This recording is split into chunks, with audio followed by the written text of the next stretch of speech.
Secretary General Jens Stoltenberg. Also with me on the set is our international affairs commentator Douglas Herbert.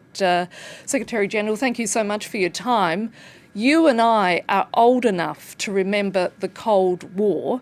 Things we thought were unthinkable a week ago now seem highly plausible. Do you fear this war could spill over to a NATO member state?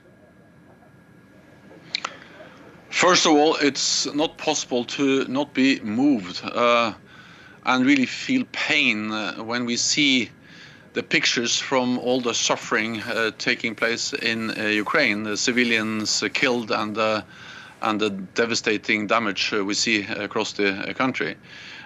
NATO's main responsibility is, of course, to protect and defend all allies, and therefore we have a responsibility to make sure that this conflict doesn't escalate further and beyond Ukraine and involve NATO allied countries, and that's the reason why we have significantly increased the presence of NATO forces in the eastern part of the alliance, on land, at sea and in the air, to send a very clear message to Moscow that we are there to defend and protect all allies, and by that preserving peace and preventing an attack on a NATO allied country.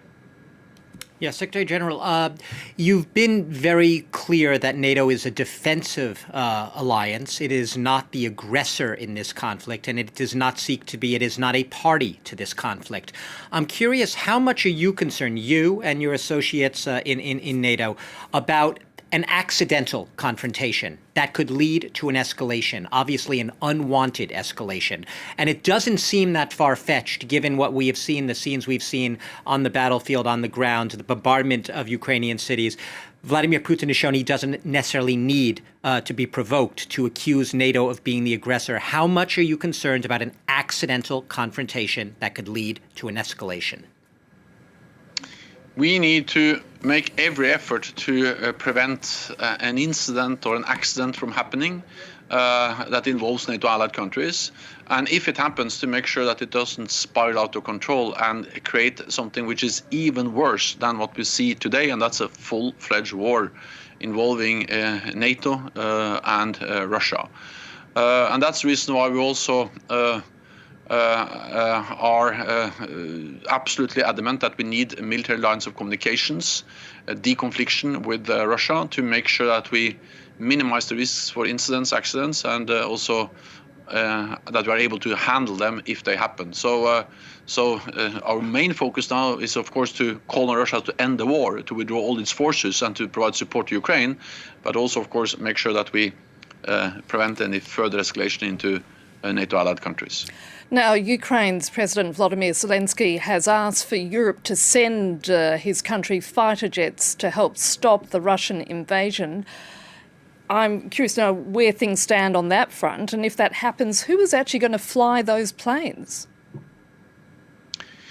NATO allies have provided support to Ukraine for many years, especially since 2014, when Ukraine was invaded for the first time.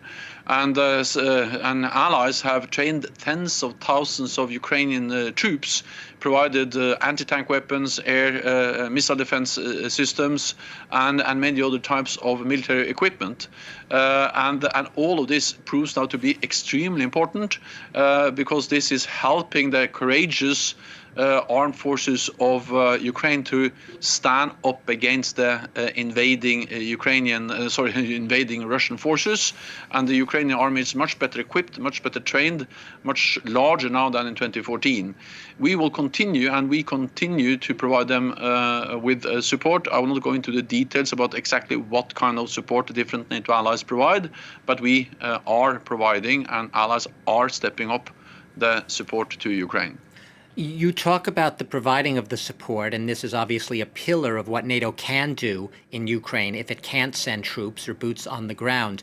My question is, how are these weapons getting to the battlefield? Logistically, how is NATO getting them there? Who is taking the weapons to the battlefield? And once they are there in the hands of the Ukrainian forces, how long does it take before they're able to actually use these weapons and make them sort of operationally effective? I am very careful going into details about that, partly because it can actually undermine the efforts of allies to provide support. But allies have announced that equipment has reached the Ukrainian armed forces. But beyond that, I will not go into details, because what matters now is that allies deliver support and that we help and support the fighting troops, forces of Ukraine. The courage they show, the courage the Ukrainian population demonstrates, and also the courage and the commitment of President Zelensky and the Ukrainian leadership inspires the whole world to step up support. And it's extremely important that we actually now deliver both military support but also humanitarian support and financial support to Ukraine. But the situation, Secretary General, reveals what an invidious position NATO has found itself in. So I'm just wanting to know, what can NATO do, given the fears that anything it does could result in a much bigger and dangerous war? Well, we have been planning for this and preparing for this actually for a long time, because NATO intelligence, especially the United States, predicted this could happen many months ago, we engaged and tried to in tireless efforts to find a political solution, but President Putin decided to use military force again against Ukraine. And therefore, allies have over the last weeks and months have increased their support to Ukraine, but we also made it clear that we are not going into Ukraine with NATO troops or NATO planes in the airspace of Ukraine. We help them to uphold the right for self-defense. That is the right of every sovereign nation enshrined in the UN Charter. So we do that, but we are not part of the conflict by deploying NATO troops on the ground or NATO planes in the air. The Russian Foreign Ministry has warned that any bid by Finland and Sweden to join the alliance, to draw closer to the alliance, would have, quote, and I'm quoting them, serious military and political consequences. How do you respond to Russia?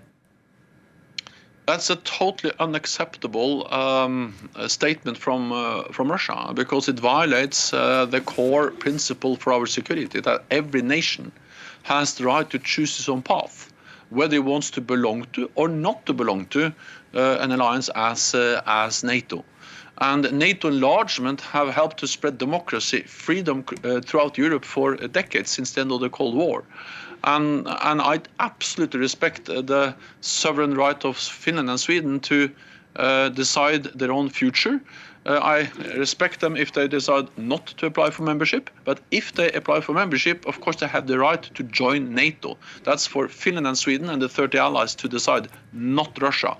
And this message that they now use more and more, that if we don't meet their demands, they will be what Russia calls military technical consequences, is a way to try to intimidate, threaten sovereign nations in Europe. Russia does this to try to get less NATO, but they get more NATO close to the borders when they behave the way they do. They try to divide us, but they get a more united NATO, including that we stand in very close unity with Finland and Sweden. Finland and Sweden are extremely close partners, never been closer. They attended the meeting today, and that just demonstrates that Russia gets the opposite. President Putin gets the opposite of what he aspires for, and that's more NATO and a stronger NATO and more unity. Finally, Secretary-General, apart from French President Emmanuel Macron talking to Vladimir Putin, is there anybody else within the alliance talking to the Russian leader?